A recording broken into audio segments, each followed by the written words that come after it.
Fact number 1 हमारा समास के प्रकार। अगर पूछेगा समास के प्रकार कितने होते हैं, तो समास के प्रकार कितने बताना है। समास के प्रकार पूछेगा 6। समास के प्रकार या भेद कितने होते हैं, 6 होते हैं। ये पूछेगा समास के मुख्य भेद कितने होते हैं।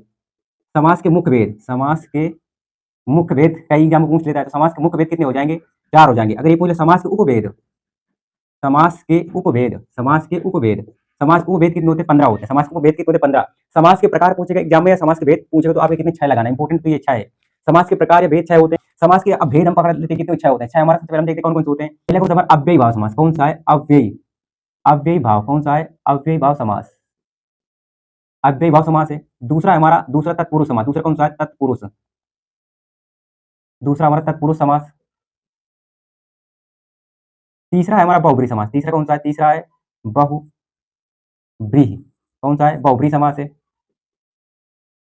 चौथा हमारा कौन सा है, चौथा हमारा द्वंद्व समास है। चौथा कौन सा है, चौथा द्वंद्व समास है। चौथा हमारा कौन सा, द्वंद्व समास हो जाएगा।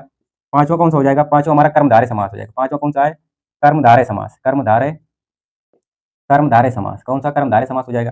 छठवां कौन सा हो जाएगा, छठवां हमारा द्विगु समास है। छठवां हमारा कौन सा है, छठवां हमारा द्विगु समास हो जाएगा। छठवां कौन सा हमारा, द्विगु समास हो जाएगा। छठवां कौन सा, द्विगु समास। समास के प्रकार पूछेगा, इंपोर्टेंट समास के प्रकार आपको बताने कितने समास के प्रकार 6 होते हैं। 6 प्रकार कौन से होते हैं, एक हमारा अव्ययी भाव समास होता है, दूसरा तत्पुरुष समास होता है, तीसरा बहुब्रीहि समास होता है, चौथा द्वंद्व समास होता है, पांचवा कर्मधारय समास होता है और छठवां द्विगु समास होता है। ये 6 प्रकार